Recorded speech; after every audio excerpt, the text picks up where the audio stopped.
na ito daw rally sa Luneta ngayong September 21 ay hindi anti-Marcos. Hindi sila mananawagan na Marcos resign.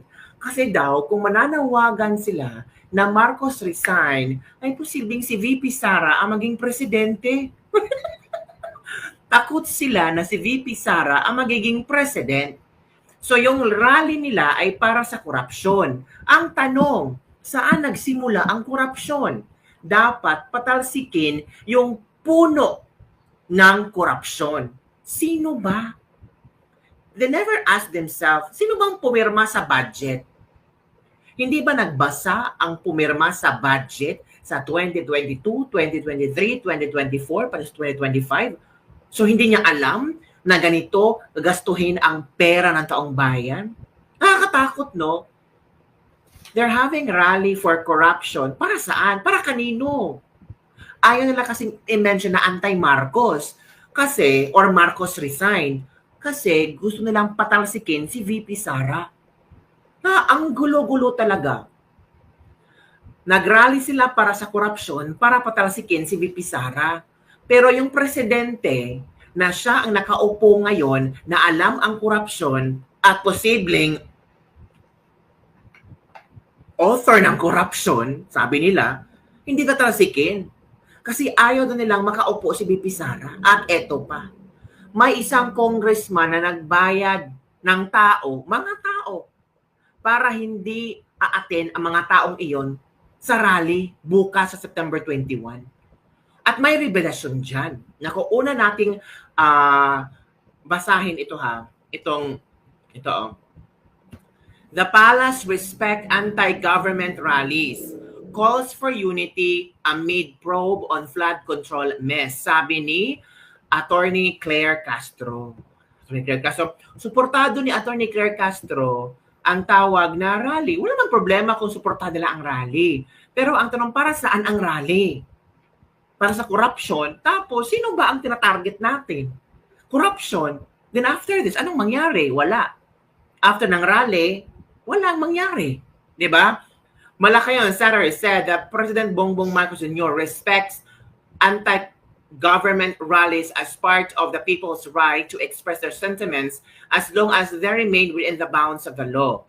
Sabi ni Claire Castro, si Pangulong Marcos Jr. ay palaging rirespeto sa karapatang pantao. Malaya silang ihayag ang damdamin nila nang hindi man naman lalabag sa mga probisyon ng batas. Maging mapanuri lamang at maging magmatyag dahil baka gamitin ang lehitimong layunin na ito ng mga tao na ang nais lamang ay manira ng gobyerno at iangat ang personal na interest nila. Sino bang pinariringgan ni Claire Castro? Ang mga Duterte? Diba? Nakakatawa lang. Yung parinig ni Claire Castro ba? Sabi ng iba, huwag mo lang pasin si Claire Castro. Ganun talaga si Claire Castro. Hindi yan makabuluhan. Nako, ito oh. Ito ba, natatawa lang ako nito ni si Percy Sindania. Sabi ni Madam Percy, mga kabibig, ito oh. Sabi ni Percy Sindania, their vice president will be the president. So let us be careful of such groups whose political calls are self-serving. Hinimok ni Akbayan Representative Percy Sindania ang publiko nitong Biyernes, September 19, na maging mapagmatyag sa may self-serving. Uy, katulad sila ni ni Claire Castro ng statement.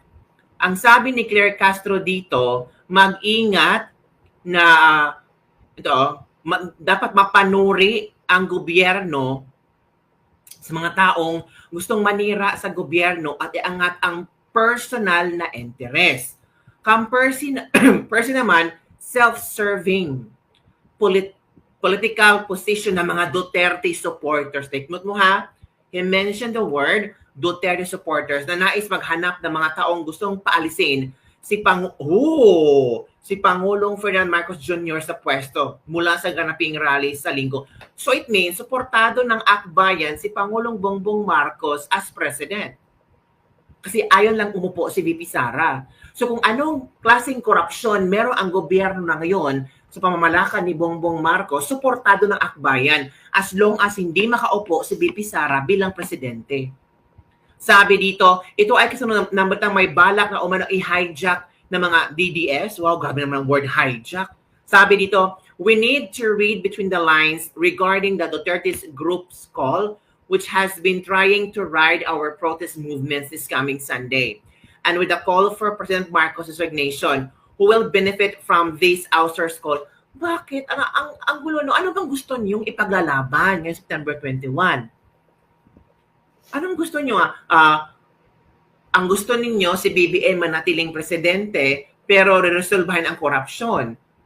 Pero imposibleng marisolba yan kasi ilang taon na lang si BBM uupo. Tapos palaging kinokonekta sa anomaly sa flood control project ay ang kanyang pinsan na si Martin Romualdez at Zaldico. So ang mga tao ngayon, they're calling for Marcos resign. Pero ang akbayan na si Percy Sindania ayaw. They're not calling for Marcos resign. They're calling to stop corruption. But how can we able to stop corruption? Ito pang sabi ni Percy, their vice president will be the president. So let us be careful of such groups whose political calls are self-serving. Aside from hijacking the anger of the people that we want to express this coming Sunday, nakakatawa lang. Ano bang gusto nyo? Diba? Gusto nyo managot ang may sala. Tapos, hindi nyo naintindihan ang flow kung bakit nagkaroon ng anomalya sa flood control. Basta lang mananawagan kayo na tapusin na ang korupsyon. Paano? Natural, dapat ang managot ang nasa taas. Diba? Ito pa, nakakatawa. Ito pa, Itong sino dito? Hindi po mangamba ang Pangulo sa gagawing protesta dahil alam po niya na ang pagpoprotesta dito ay kakampi rin po niya. Wow! So yung bukas na protesta ay scripted, binayaran, babayaran, kasi kakampi ni BBM eh. Diba? Ay, ang gulo talaga. Diba? Eto pa. Nakakatawa lang sa mga nangyayari ngayon. Ano bang gusto ng mga taong, bakit sila protesta sa September 21? Para hindi matanggal si Marcos. Ito yan ha, kakampi. Tapos, sabi ni ito ba to? President Marcos expresses support and wishes to join in the protest against government corruption of the Marcos administration. Sino bang presidente? Di ba si Marcos? Tapos si BBM, sasali sa rally? Tapos under his, ang gulo, ang bobo, ang tanga. Pag pumunta si BBM sa rally, pahawakin nyo ng placard na nakalagay ng BBM resign. Gulo ng utak ng Pangulo ng tao. Tapos itong mga akbayan, sabi, it's not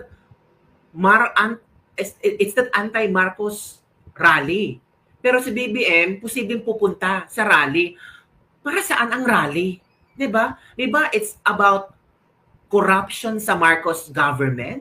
Hindi kayo mananawagan to stop corruption sa Marcos government at managot yung dapat managot? At kung pwede si Marcos mag-resign, ayaw nila kasi si BP Sara daw maging presidente.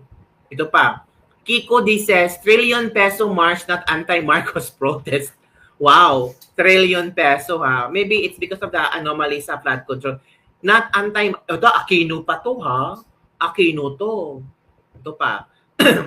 Sisingilin sila ng taong bayan sa Luneta sa September 21 at susunod pa ang mga protest. Walang makakatakas. Tapos mukha ni VP Sara. Bakit si VP Sara ba? Connected to flood control? Ang gulo.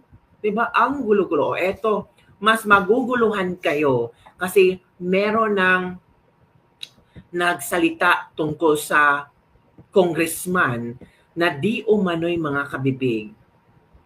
Gustong magbayad. Ito ha, tingnan natin. Kami sa mamayang Pilipino. Pero kasi nababalita ngayon na meron magbibigay ng ayuda bukas para hindi sumama sa pagkilos yung mga tao. Sana wag nating tanggapin itong mga band-aid solution na to and let's look for long-term solutions and sa pamamagitan ng pagsama sa pagkilos bukas ng umaga sa Calao alas 8, then mamarcha tayo ng Paluneta and mamarcha ng Pamendyon. Ito kami sa mamayang Pilipino. Meron kasi nababalita ngayon na meron magbibigay ng ayuda bukas para hindi sumama sa pagkilos yung mga tao. Sana wag nating tanggapin itong mga band-aid solution na to, and let's look for long-term solutions, and sa pamamagitan ng pagsama sa pagkilos bukas ng umaga sa Kalaw alas 8, then mamarcha tayo ng Paluneta and mamarcha ng Pamilyon. Ito, may sagot si Banat Bay dyan sa mga rally ninyo. Ito ha. Mas gusto ko itong statement ni Banat Bay. Ito. Banat Bay. Ito. Go. Nananawagan tayo sa ating mga kababayan. Doon po tayo sa Liwasan pumunta sa 21 para magdaos. Liwasang Bonifacio pumunta para sa Marcos Resign. Kung gusto mo na isisigaw nyo ang Marcos Resign, punta kayo sa Liwasan Bonifacio. Kung pupunta kayo sa Luneta, it's for anti-corruption at hindi natin alam kung ano ang layunin, kung ano ang pino-point out nila. Pero sa Liwasang Bonifacio, it's Marcos Resign. Papayapa na pagrarally, pagpuprotesta at panawagan na bumaba na ang presidente na ito dahil pinabayaan niya ang korupsyon sa ating bayan. Huwag po tayong pumunta doon sa Luneta. Bakit to? Dalawang grupo ang nakikita natin ngayon nag-oorganisa niyan. Una, yung grupo na kung saan yung mga hip-hop influencer na kilala, na binayaran di umano ni Romualdez. Yan po ay ayon sa pahayag din ng kasamahan nilang sila Kastama. Kaya alam natin na yan po ay organized ng itong Romualdez clan. Pangalawa, yung mga party list na alam naman natin na may kinaugnayan sa CPP, NPA, NDF. So, sila ho ay obvious naman na nasa ilalim pa rin ng kamera. At sabi nga nila huwag tayo manawagan ng Marcos Resign. So, anong klaseng protesta yan? Kung talagang gusto natin maayos ang korupsyon, dapat buong gobyerno ang bumaba at magkaroon ng mapayapang pagpapalit ng gobyerno sa ating bayan. Again, lawful and peaceful ang ating panawagan. Diyan tayo sa Liwasan.